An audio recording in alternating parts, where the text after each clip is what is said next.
Hey church fam, Kyle here. So glad to be here with you this morning. Thanks for tuning in. If you have any needs that need to be communicated to the church, please fill out our online connect card at severnchristian.org/connect.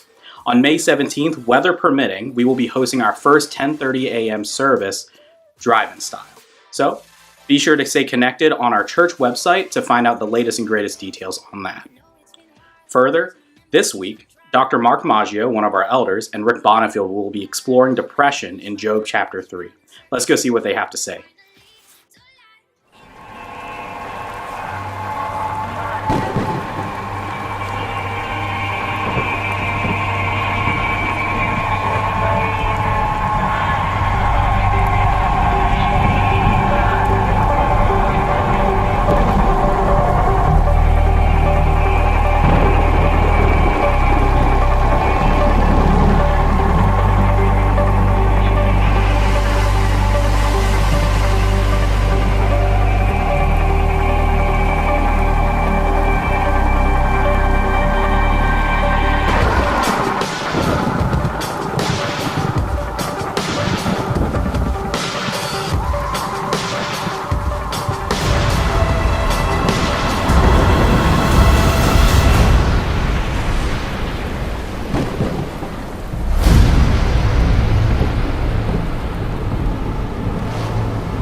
When I was at Bible college, I would travel back from Virginia to Ohio several times throughout the year, and I would encounter some of the worst fog I've ever seen when I would hit the mountains of Maryland.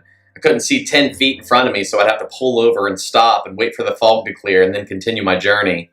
And as we journey through life, there are times when a fog seems to come over us and we can't see our way out.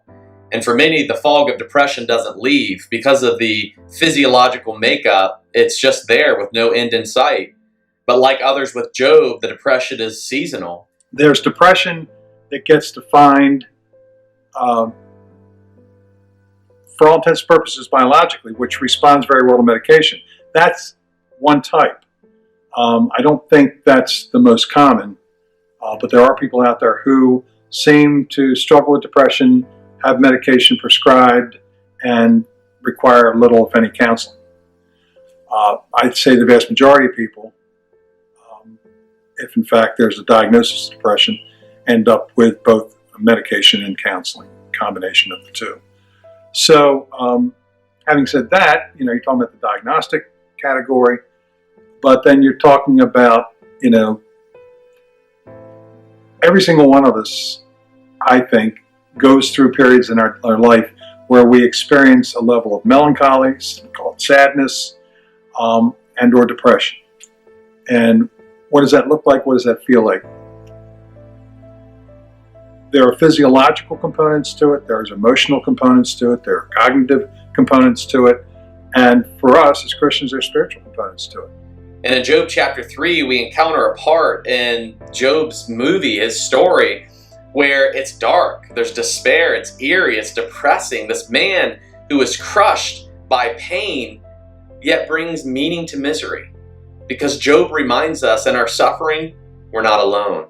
Job, what always struck me about the story up front is the degree of loss. Loss is a common theme when we deal with depression. Okay? And it really has a lot to do with not so much the events that happen to us, but our perception of the events that happen to us.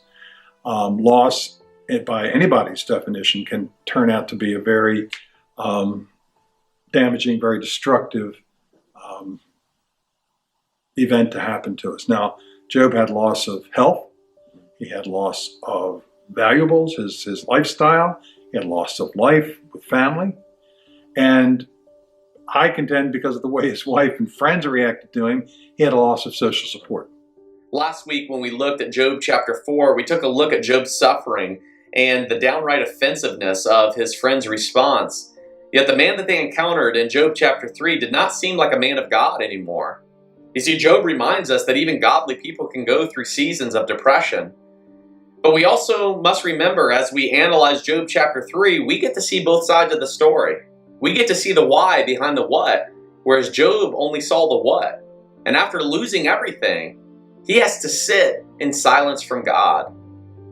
Job chapter 3 is one of the most depressing chapters in all the Bible. There's not too many sermons from it. Not too many people want to preach from it because there's no hope, there's no promises, there's no goodness, there's no end in sight. It's just Job in complete and utter misery. He regrets the day of his birth. He wishes that he would have died when he was born, and he longs to die. Job chapter 3 begins with, afterward, Job opened his mouth and cursed the day of his birth. You see, Job isn't cursing God.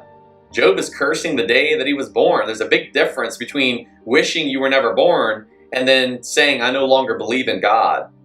He has just flat out reached the point where he'd rather have not to live than to live, love, and lose. After this, Job opened his mouth and cursed the day of his birth. He said, May the day of my birth perish, and the night that said a boy is conceived. That day may it turn to darkness. May God above not care about it. May no light shine on it. May gloom and utter darkness claim it once more. May a cloud settle over it. May blackness overwhelm it. That night, may thick darkness seize it. May it not be included among the days of the year, nor be entered in any of the months. May that night be barren. May no shout of joy be heard in it. May those who curse days curse that day. Those who are ready to rouse Leviathan, may its morning stars become dark. May it wait for daylight in vain and not see the first rays of dawn. For it did not shut the doors of the womb on me to hide trouble from my eyes. There's two components of, I guess, what I would consider to be a significant depression, and that's hopelessness and helplessness. Helplessness meaning, we're, for all intents and purposes, we feel helpless. We perceive ourselves to be helpless to get ourselves out of the situation. Hopeless in terms of the future is bleak. That light at the end of the tunnel is an oncoming train. And I saw that in situation with Job, is he not only experienced this degree of loss, but then that depression got ratcheted up to the next level. And you're talking about hopelessness and helplessness, which is also where a place where some people get to if in fact they become suicidal. If they start thinking about those ways. As you said, Job never really got to the place of deciding to take his own life, but wishing he had never been born. The first thing that Job does is he looks to the past, and what does he see? Despair, regret. He says, let that day of my birth perish. May that day be in darkness. Let darkness and gloom claim it. Let a cloud settle over it. Job actually uses darkness or this idea of shadow of death more than any other book in the Old Testament. In verse 6, he says, let that day not rejoice among the calendar or the days of the month. In other words, take it off the calendar. Take it out of the year. It's a day of infamy for Job. Maybe you've got a day like that. Maybe there's a day that just reminds you of sadness and gloom and doom. Maybe it's 9/11 or D-Day or the day that Pearl Harbor was attacked or something personal. As a father, when I think about the day that brings me most joy, it's the day that my child was born. And I can't imagine my child going through something and having so much pain that they look back at that happy moment and they wish that it never happened. And it breaks my heart to think about how sad Job is and how much pain he's going through. He actually goes on to invoke it under a curse. Job, in poetic fashion, wishes that the local magicians would have uttered a curse on the day of his birth. Now, he didn't have much experience with cursing, but in his anguish, he turns to the dark side and he wishes that he himself was cursed. In verse 8, he invokes the Leviathan, this mythical sea creature, this dragon that's pictured as a monster of chaos that could swallow the sun and invoke total darkness. When you had asked me earlier about do people know when they're depressed? They can, I think if they pay attention to maybe what some of the other close people around them are telling them. Not Job and his wife and friends, obviously, but when we have people around us, this is why social network is so important. We have people around who genuinely care, who genuinely pay attention, and this is why that collection of maybe a small circle of good friends, family members, people that we stay close to, is so critical, is sometimes we have to listen to what they're telling us because we refuse to see it ourselves. One of the things we know, in order for them to understand what may be happening to them, is to begin looking at the activities of daily living in their life. In other words, if they're working, has it impacted their ability to focus at work? Relationships, how are your relationships being impacted? Your physical well-being, your physical appearance, okay? Those things also, depending on the level of impact, the perception the person has of what's happening, and the, for lack of a better term, the self-talk, the messages they give themselves now. This is horrible, this is terrible, I'll never get out of this. That type of cyclical thinking then also gives rise to that more or less state of depression. And then physically we become depressed, emotionally, the affect, the emotions become, much more negative. Behaviorally, okay, withdrawing, social isolation, sometimes eating disturbances, either withdrawing from eating, sometimes going the other direction and eating too much. Again, lack of attention to personal hygiene because we no longer care about how we look. And as you can see from this first section of Scripture, Job has despair and regret and ultimately darkness. And he shifts from despair to questioning. My 4-year-old daughter is entering that phase where she's questioning everything. She goes, "'Cause why?" And we need closure. We need to find answers to our questions. And there are things and questions in life that we don't have the answer to. We don't know why people make the decisions that they make. I've spoken with those who are depressed and they ask, why would God let me have depression? Some have suggested that they've rather not been born in the first place than to be born and to go through what they're going through. Why did I not perish at birth and die as I came from the womb? Why were there knees to receive me and breasts that I might be nursed? Now I would be lying down in peace.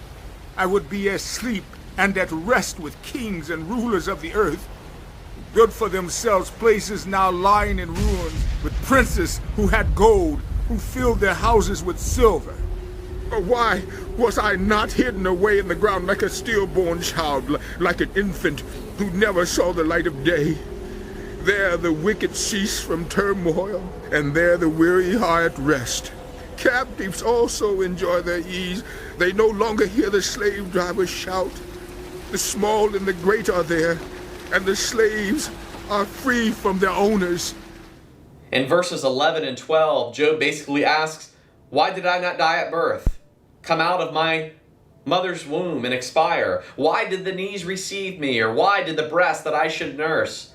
In other words, if God was going to let me experience this much pain, why let me be born in the first place? In ancient times, after the child was born, the father would receive the child on the knees and give them the family blessing. And for Job, his depression is a state of restlessness. He has zero peace. He even says in verse 16, why was I not as a hidden stillborn child, as an infant who never sees the light?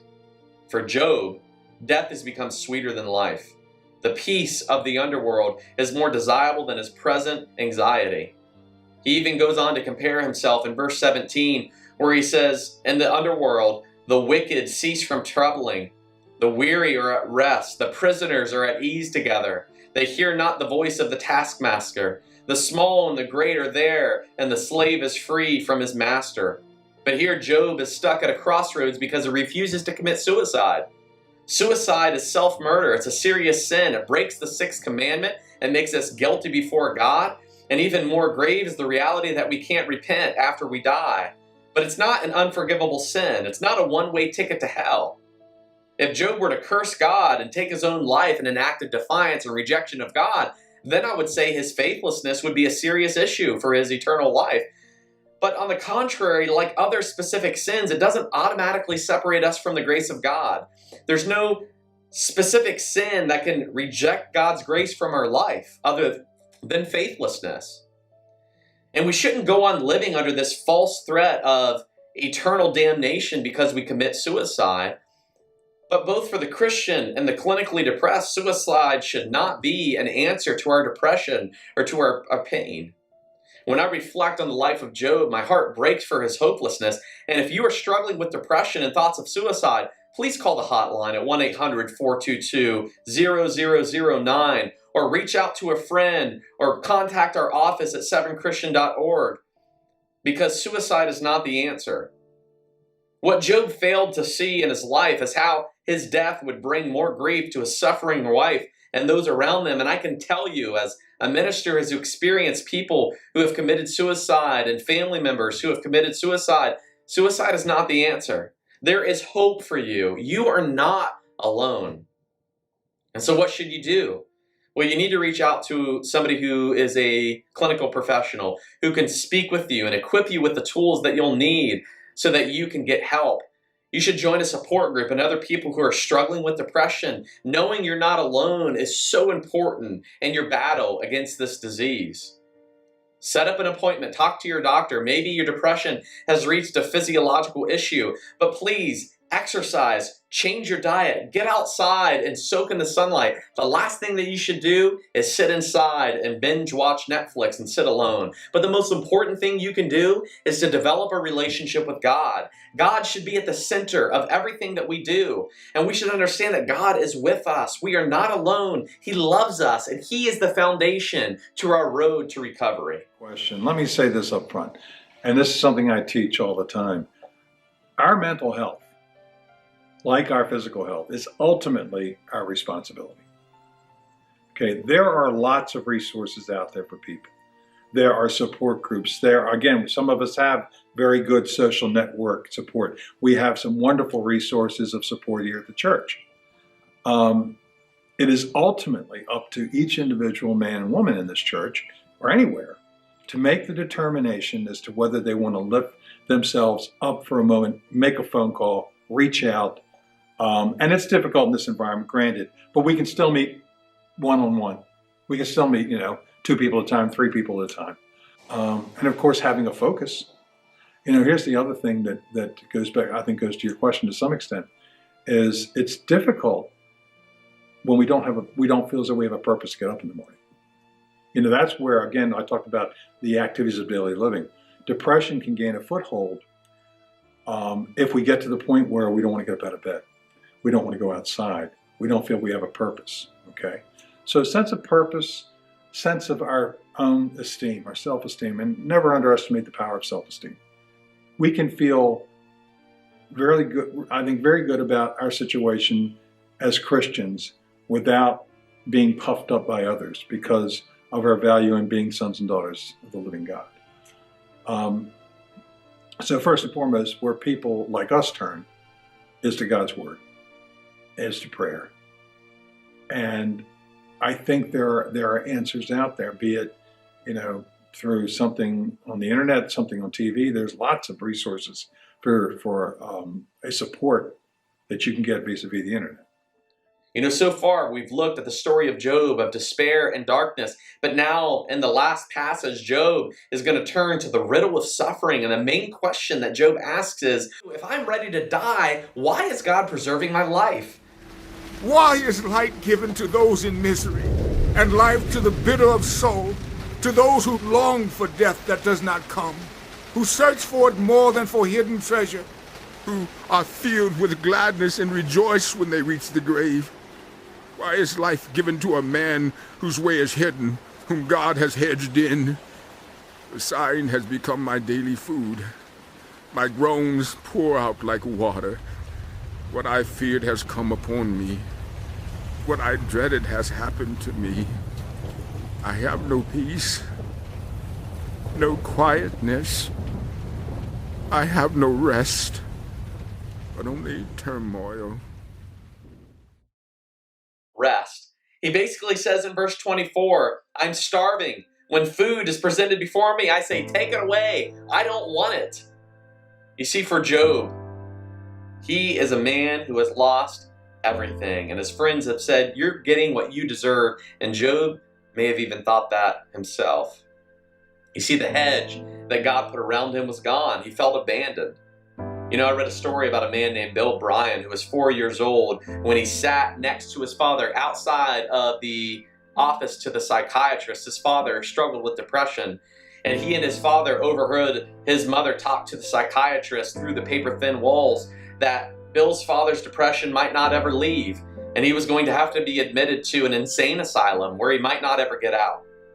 And Bill recalls, he says, I remember my mother walked out of the doors with the doctor, and my dad picked me up and he held me close and he said, I love you, son. And then he put me down on the floor and he turned and he ran and he jumped through the 6-story window of the glass as it shattered and he fell to his death.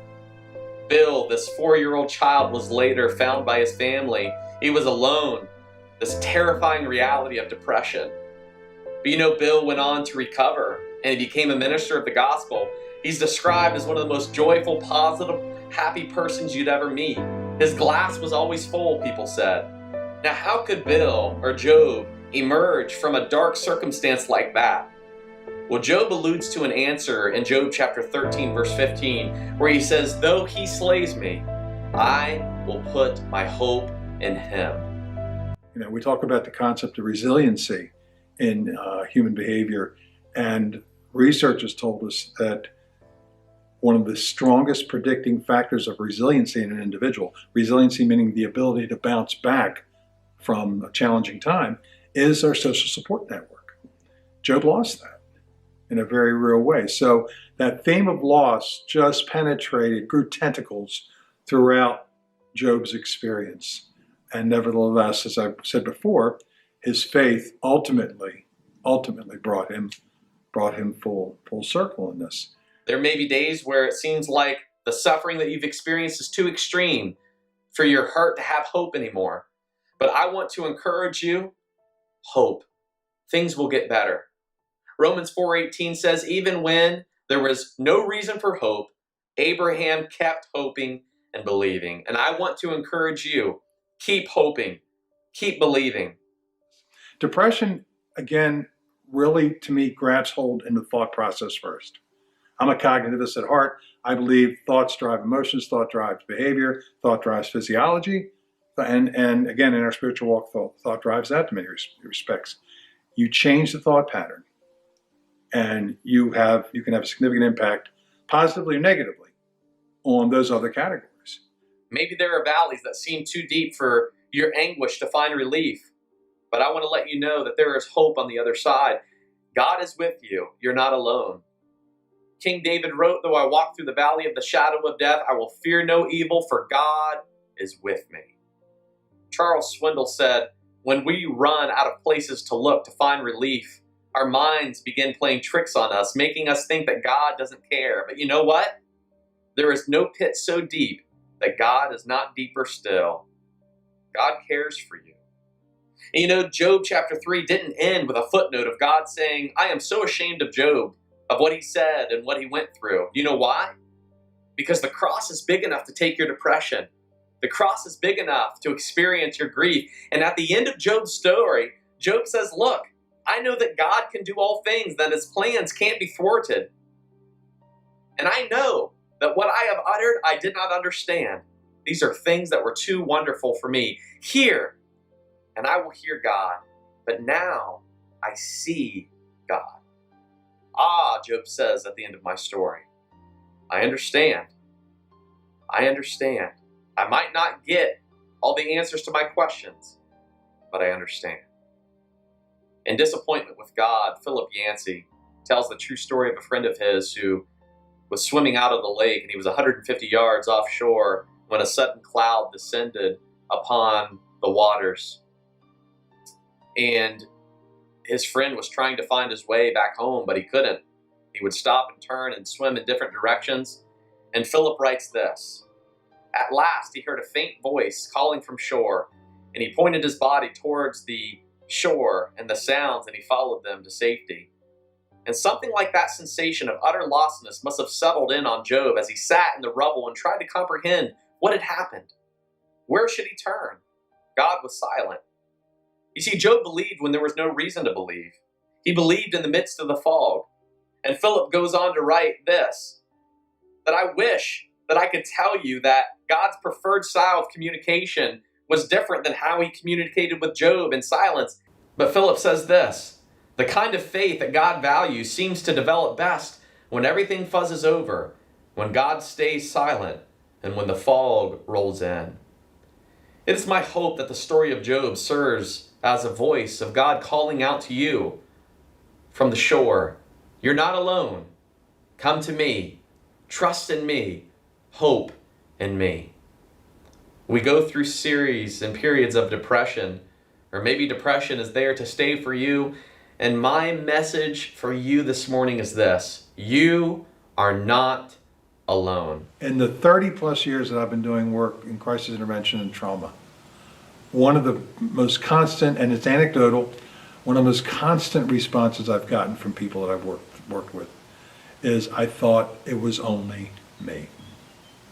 And knowing, this is why, a good support group is just a great resource for people. Because people, they don't have to have the exact same experience, but it's something similar. People that have a related understanding of what it is that I've gone through. And, if you believe God is walking with us in the midst of all this, and He will be there on the other side of it as well, then we're never going to be alone.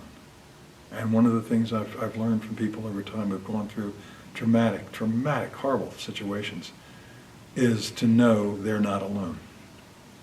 To know that there are others out there. Maybe you're suffering and you feel alone, but God is with you. And the Lord's Supper reminds us that God is with us. When Jesus sat down with His disciples, He broke the bread and He poured the cup of the fruit of the vine.